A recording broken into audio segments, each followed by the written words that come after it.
I believe congratulations are in order. Yes, yes, we got there. We got there. Not with Northumbria, but with Durham.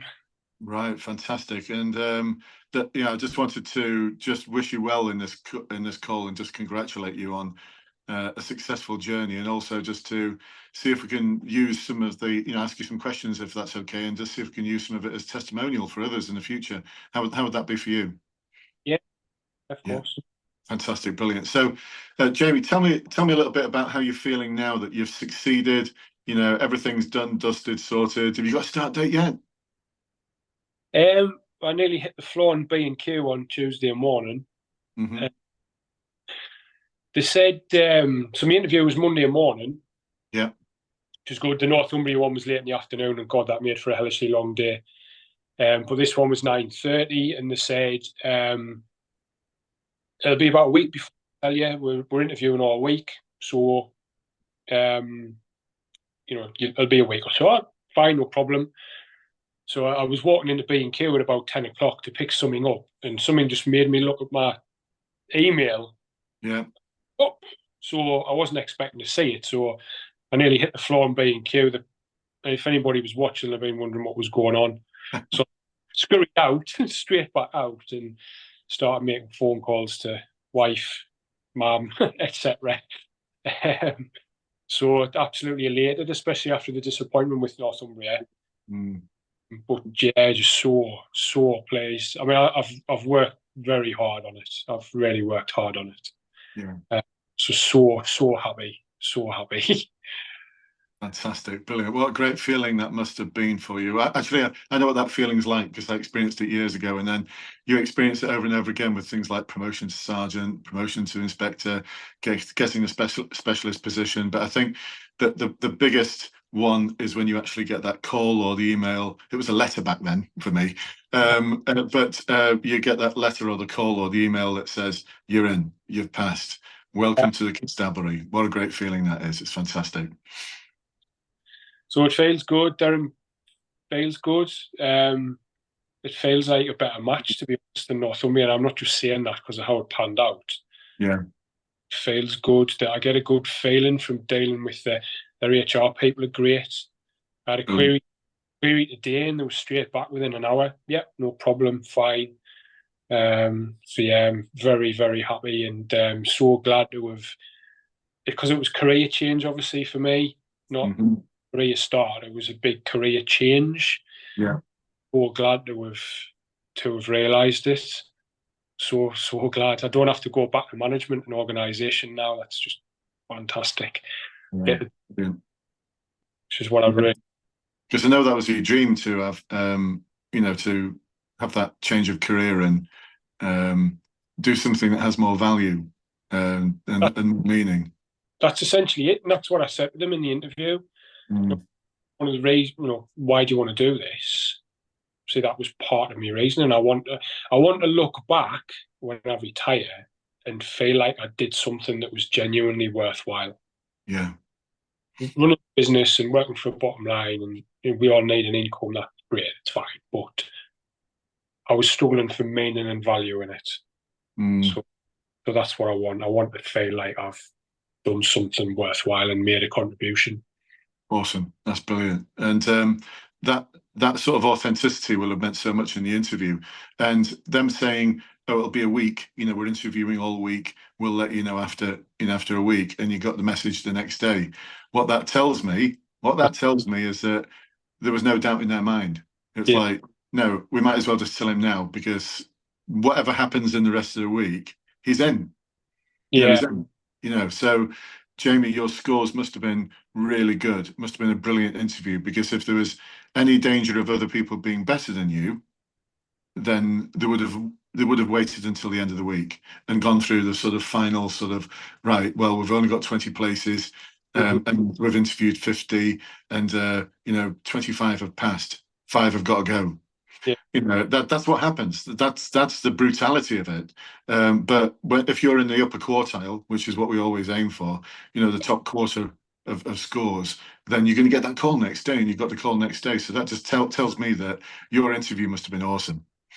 It did, felt good. It really did. It felt really good. I mean, the two inspectors were excellent as well. Mine were very encouraging, and a couple of nudges at points as well. Yeah. She said, "I know you know this. You've got this. Keep going." Oh, oh wow. So, so yeah, it was really encouraging. I didn't dare hope as I came out, but I felt like it had gone very well. So Yeah, they were rooting for you. So you say it felt as though it went well. It was going good. What do you think was the thing that made a difference that enabled that to happen then? I mean, obviously the preparation. I mean, obviously the work with Bluelight's been totally invaluable, and Raj's support's been amazing. Mm-hmm. Called me yesterday, so I sent him an email yesterday morning. Monday morning. He called Tuesday morning. I'm losing track of the days. He called me yesterday evening, and I said to him, "Look, your help and support's just been absolutely invaluable. It's been amazing, brilliant. I don't know how I would have done it otherwise, to be honest. It's navigable, the process, but obviously with the work you do with people and you know what's coming, or you have a good idea of what's coming anyway." And I Mm-hmm. first conversation way back, and I said, "Yeah, I just want to be as best prepared as I possibly can be." Yeah. It allows you to do that, and you're not guessing anything really. Yeah.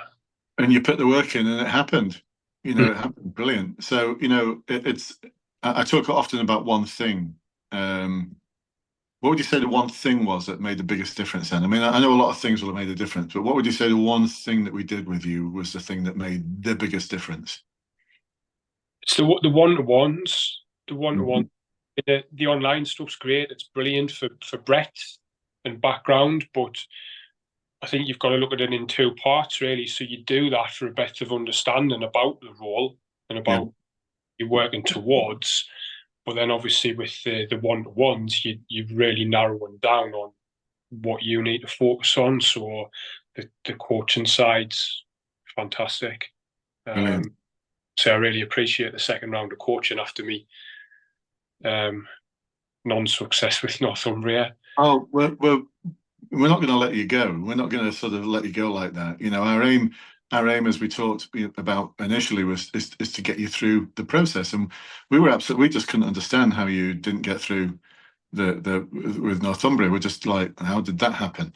Actually, we think we know why it happens, because you may have heard Raj talk about it or me talk about it, but I think everyone thinks that the interviewers are highly trained assessors. Mm. Do you know how long can you guess how long their training was to become an interviewer? Well, from the way you're talking, it's clearly not long. So half a day, maybe. If that, if that. Mine was 2 hours long, and we Right. deal with lots of promotion candidates, and a lot of them do the recruit interviews. We support people all the way up to chief superintendent. And when we talk to them about, so when you do the recruit interviews, how much training have you had? And invariably they'll say none. Right. I sat in on an interview and watched it. So how do you make sure that you're assessing at the same level as everyone else? I don't know. Yeah. I just think I probably am. I mean, we decide between ourselves, and it all kind of works out. So it's a mess in that respect. There's Yeah. not many courses have that moderation to make sure that all the assessors are assessing at sort of basically the same level. So there's this huge variance, and I think there's a bit of a roll of the dice here, and the dice was rolled with Northumbria, and it just didn't work out because the person who was interviewing you just clearly didn't get it. Just didn't get it. They did actually say, because there were interviews going on all that week as well. Mm. One of the sergeant that met me to bring me in and then take me out actually said, "We're just interviewing today." So they were only there for that 1 day of interviews, where there were interviews throughout that week. So yeah, when it comes to consistency as well, then Yeah. And you fell foul of it. But the good news is that you found. I mean, they're both good forces, but it feels like you're warming more towards Durham anyway. I am, and not just because of how it panned out with Northumbria. I do just get a better feel, and obviously, see, I'd applied for the graduate detective program with Northumbria, but the more work that I'd did on it the more preparation, I did start to have doubts as to whether or not I'd chosen the right route. Okay. So it absolutely has panned out the right way. Yeah. Good feeling about. Maybe they sensed some of that in the interview. Who knows? I don't think I let that show. I mean, the detective exercise that passed me on. Right. It's that they didn't pass me on with 3 areas that were incidentally the same areas as you get on the online assessment centre, where I scored 88%. And I obviously I used the same examples delivered in a very similar, if not the same way, but didn't pass. So It just persuades me even more. And I've been doing this for 30 years. I'm not even persuaded. I know there's huge variance from force to force, from assessor to assessor, from interviewer to interviewer. There's a huge amount of variance. And there is an element of roll the dice, which is why we push our clients like yourself to that sort of excellence of performing at the highest possible level, so that it doesn't matter how much bias there is. You're going to pass, but every now and then it just doesn't happen. But it's worked out well. You've got into Durham. Durham's tough. That's a tough interview with Durham. So the fact that you got the notification the next day is just amazing. So pleased for you. So pleased for you. Well, listen, the support doesn't stop. It's good news and bad news. But the bad news is you're with us for a lot longer. You're one of our alumni now, and so. We've got some exciting plans for our alumni, so that we've got an alumni group, and once we've got things set out in stone a little bit more, we'll announce it in the group, and those people like yourself who are alumni can join that group. And what we want to do is make sure that people have got a pathway to success all the way through their career, because depending on the force, you will find that it's a bit of a lottery as to how much support you get.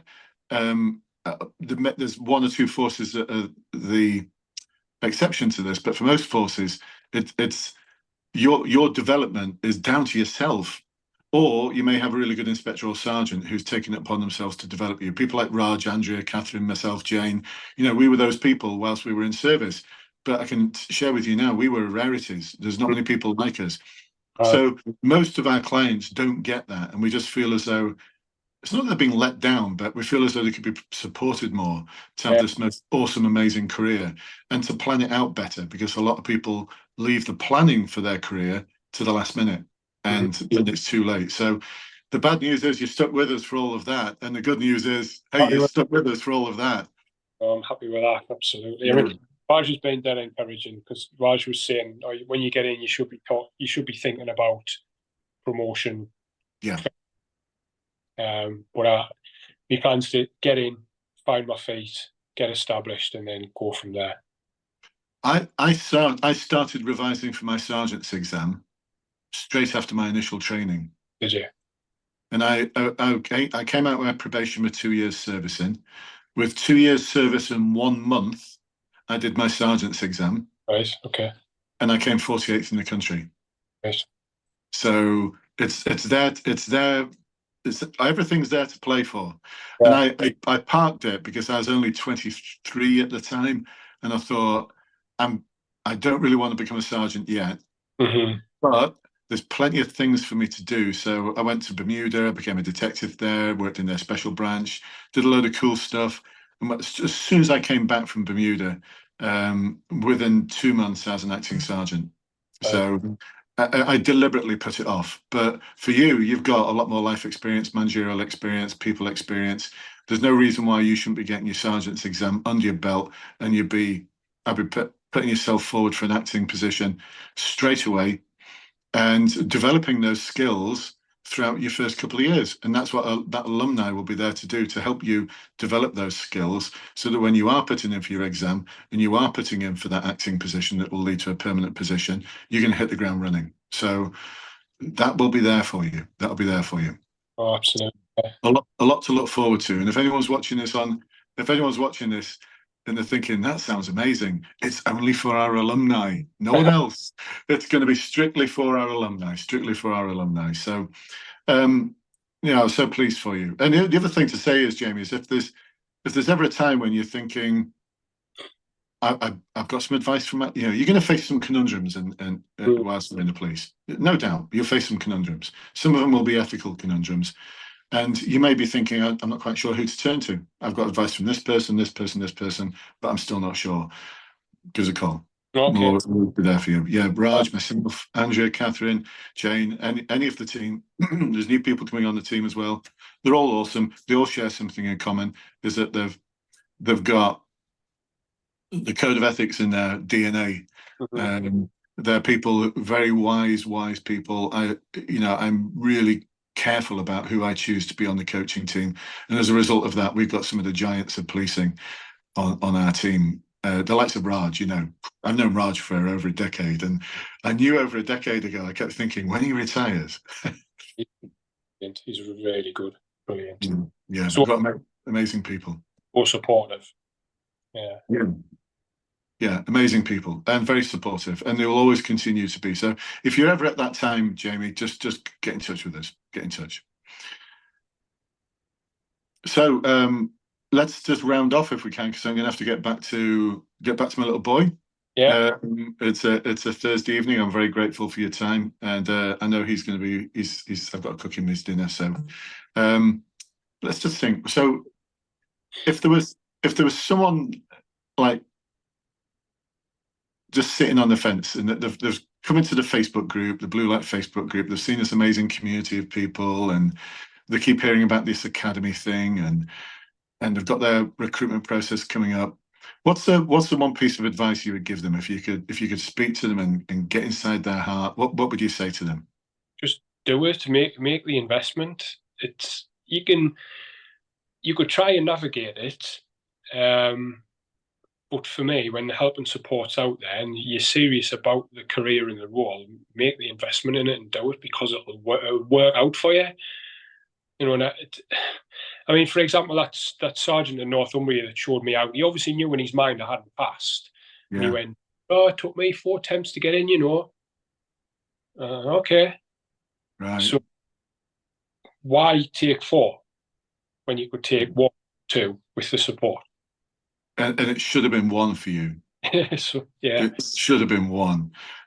We were all like gobsmacked, and yeah, no, thank you for that message, and you know, thank you for that kudos. It's very much appreciated. Northumbria's loss, clearly, you know, clearly, what were they thinking? I really do not know. But anyway, Durham's gain, without a doubt. We will speak again, Jamie. Yeah. This isn't the end. The relationship will continue. The support will continue. And we look forward to helping support you to get those stripes and be the best you can be, and have an amazing career. It's just superb. So keep us in the loop. Let us know what's going on. And can I ask you one thing? One thing you could do for us? Yeah. When you're attested and you're there in your smart uniform and your family's all around you and you've got your certificate and everything, will you send us a picture? Will you send us a photograph? Because we'd love to see it. Of course, yeah. Yeah, fantastic stuff. Brilliant. Well, listen, Jamie, lovely to see you again. It's not goodbye. It's we'll see you again soon, and keep us informed about how your career goes. We're going to watch it with interest, and we're going to make sure that those stripes are there within. I don't know. I'm going to give you 3 years. 3 years, and I want to see some stripes on your shoulders.